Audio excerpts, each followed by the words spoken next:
2024 లేదా 25లో డిగ్రీ లేదా బీటెక్ చదివారా? సాఫ్ట్‌వేర్ జాబ్ కోసం ఎదురు చూస్తున్నారా? అయితే కోడ్ జ్ఞాన్ 100 డేస్ కోర్సులో చేరండి. జాబ్ సాధించండి. చాలా మంది ఆడపిల్లలు 30 ఏళ్లలో అంటే 30 ఇయర్స్ ఎప్పుడైతే ఉంటూ ఉంటాయో ఆ టైంలో సాఫ్ట్‌వేర్ కెరీర్‌ని స్టార్ట్ చేయాలనుకుంటూ ఉంటారు. కొన్ని కారణాల వల్ల వాళ్ళకి డిలే జరుగుతూ ఉంటుంది.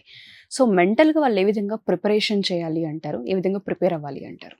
ఇక్కడ ఆడపిల్లలు ఫస్ట్ తెలుసుకోవాల్సింది స్టెప్ 1లో స్ట్రెంగ్త్స్ అండి. హ్మ్. వాళ్ళ స్ట్రెంగ్త్ ఏంటో వాళ్ళు తెలుసుకోవాలి ఫస్ట్.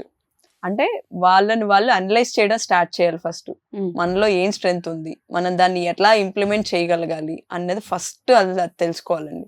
అంటే సింపుల్, ఇక్కడ మ్యాథ్స్ అంటే అదేం సైన్స్ కాదు, హ్మ్. రాకెట్ సైన్స్ అంతకన్నా కాదు. దాన్ని మనం చేయలేదంటూ ఏది లేదు. హ్మ్. ఈ రోజుల్లో ఆడవాళ్ళు చేయలేదంటూ ఏది ఏది లేదండి. లేదు. అది చాలా మంది ప్రూవ్ చేశారు. ప్రతిరోజు మనం ఏదో ఒక చోట చూస్తూనే ఉన్నాం అవును. అలాంటివి. దాన్ని మనం ఐడెంటిఫై చేసుకోగలగాలి ఫస్ట్. దాన్ని ఎట్లా స్టార్ట్ చేసి ముందుకు తీసుకెళ్ళాలి అన్న దాని మీద మనం కొంచెం టైం స్పెండ్ చేసుకోవాలి. మన మీద మనం కాన్సన్ట్రేట్ చేసుకోగలగాలి ఫస్ట్. హ్మ్. ఏ పని చేయాలన్నా ముందు మనం స్టార్ట్ చేసి దాన్ని ముందుకు తీసుకెళ్లాలంటే సపోర్ట్ ఎలా కావాలో ముందు ఆ సపోర్ట్ రావాలి అంటే మనం స్టార్ట్ చేయాలి. హ్మ్. స్టార్ట్ చేసి ఒక అనలైజేషన్ చేసి దాన్ని ఎటు నుంచి ఎటు తీసుకెళ్లగలం అన్నది మనం తెలుసుకుంటే ముందు దాన్ని ఎట్లా ఇంప్లిమెంట్ చేయాలన్నది మనకు తెలుస్తుంది. ఓకే. ఆ స్టెప్ 1 అన్నది తీసుకోవడం చాలా ఇంపార్టెంట్. హ్మ్. దాన్ని స్టార్ట్ చేసి వదిలేయడం కాదు. చాలా మంది చేస్తారు. హ్మ్. ఫస్ట్ అనలైజ్ చేస్తారు, దాన్ని అంతా ఎలా చేయాలి ఏంటి ఆ ప్రాసెస్ మొత్తం తెలుసుకుంటారు.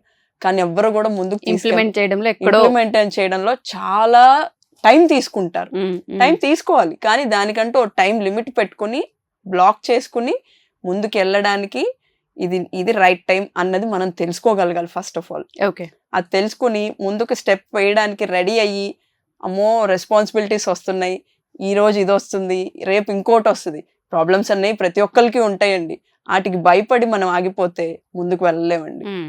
ఆడపిల్లలు అస్సలు ముందుకు వెళ్ళలేరు. ఈ రోజుల్లో వెనక లాగడానికి రెస్పాన్సిబిలిటీస్ అమ్మాయిలకి చాలా ఉంటాయి. యెస్.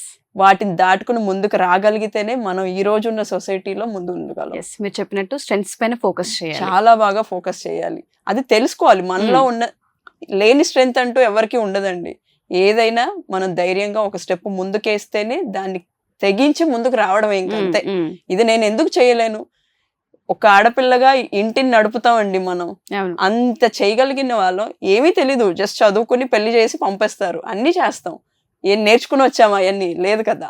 ఇక్కడికొచ్చాక అదే నేర్పిస్తుంది. యెస్. ఆ తెగింపు అన్నది రావాలి మనలో. యెస్. రావాలి, ముందుకొచ్చి నేర్చుకోవాలి, నేర్చుకున్న దాన్ని ఇంప్లిమెంట్ చేయాలి. హ్మ్. అది చాలా ఇంపార్టెంట్ ఇక్కడ. యెస్. ఇంప్లిమెంటేషన్ అన్నది చాలా ఇంపార్టెంట్. దాన్ని టైం ప్రకారం ఎలా డివైడ్ చేసుకోవాలి, దేన్ని ముందు తీసుకుంటే దాన్ని ఇంప్లిమెంట్ చేయగలం. హ్మ్. నేర్చుకోవడం అంటే ఫస్ట్ మనుషులతో మాట్లాడాలి, చుట్టూ ఉన్న జనాలతో మాట్లాడాలి. మాట్లాడి వదిలేస్తూ ఉంటారు. హ్మ్. అమ్మో హ్మ్. ఇక్కడే ఇన్ని ఉన్నాయి, మనం చేయగలమా అన్న భయం వచ్చేస్తుంది అవును. మాట్లాడినప్పుడు. ఆ భయం అన్నది రాకూడదు. ఎందుకు చేయలేం? ఒకసారి ట్రై చేద్దాం. ట్రై చేయడంలో తప్పు లేదు. పొరపాటున పడిపోయాం అనుకోండి, అది కూడా నేర్చుకోవడమే కదా. హ్మ్. దాంట్లో చాలా నేర్చుకుంటాం మనం. నేర్చుకున్న వాటిని ఫర్దర్ గా ఇంకో స్టెప్ వేసినప్పుడు అవి కరెక్ట్ చేసుకుంటూ ముందుకెళ్ళాలి. హ్మ్. అప్పుడు ఇంకా చాలా నేర్చుకుంటాం. మనం చేసే దాంట్లో ఇంకా స్ట్రెంగ్త్ పెరుగుతుంది మనకి. యెస్. మనం ఒక మిస్టేక్ చేసినప్పుడు, తప్పు చేసినప్పుడు దాంట్లో చాలా నేర్చుకుంటాం. ఆ నేర్చుకున్న వాటిని కరెక్ట్ చేసినప్పుడు 4 గింతలు పైకి వెళ్తామండి. Hmm. ఒక స్టెప్ వేస్తే మిస్టేక్ జరిగినప్పుడు కరెక్ట్ చేసిన దాన్ని 4 టైమ్స్ ఇంక్రీజ్ చేసుకోగలం. ఆ స్ట్రెంగ్త్ అన్నది మనకు వస్తుంది. అప్పుడు మనం చేసే ప్రతి పని మీద గ్రిప్ ఉంటుంది. హ్మ్. చూసే వాళ్ళకు కూడా వీళ్ళు పడిపోయారు అనుకున్నాం, ఎదుగుతున్నారు అంటే ఎంత కష్టపడి ఇంత ఏజ్ ఈ సిచ్యువేషన్కి వచ్చారు అన్నది కూడా వస్తుంది. అప్పుడు మన మీద ఆటోమేటిక్గా రెస్పెక్ట్ పెరుగుతుంది, చుట్టూ ఉన్న సొసైటీ మారుతుంది, చూసే విధానం చాలా మారుతుంది. మన మీద మనం అది తెచ్చుకోవాలండి ఫస్ట్ ఆఫ్ ఆల్. Yes. అప్పుడు ముందుకెళ్ళగలం. సో ఇప్పుడు మేము ఆల్రెడీ మ్యారేజెస్ అయిపోయి పిల్లలు పుట్టి కొంత బ్రేక్ వచ్చి ఇప్పుడు 30+ లో ఉన్నాము, బట్ మేము జాబ్ చేయాలనుకుంటున్నాం అనుకునే వాళ్ళకి ఏ విధంగా సపోర్ట్ ఉంటుంది ఇక్కడ? ఇక్కడ మనం కెరియర్ గ్యాప్ అన్నది ఒక కోర్స్ స్టార్ట్ చేసామండి. మ్మ్. దానికి కావాల్సిన సపోర్ట్ వాళ్ళకి సూటబుల్ అయ్యేది అదనమాట. ఓకే. దానికి కావాల్సిన ఇన్ఫర్మేషన్ కావాలి అంటే స్క్రీన్ మీద కనిపిస్తున్న నెంబర్స్ కి కాంటాక్ట్ చేస్తే మా కౌన్సిలర్స్ ఉంటారు. ఎవ్రీ డే వాళ్ళకి మార్నింగ్ నుంచి ఈవినింగ్ వరకు అవైలబుల్ ఉంటారు. మీరు ఏ టైంలో కాల్ చేసినా రెస్పాండ్ అవుతారు. ఇన్ కేస్ మిస్ అయిన కాల్ వాళ్ళు తిరిగి కాల్ చేస్తారు. Okay. కాల్ చేసినప్పుడు మీరు కావాల్సిన డీటెయిల్స్ అడగండి, ఖచ్చితంగా ప్రొవైడ్ చేస్తారు.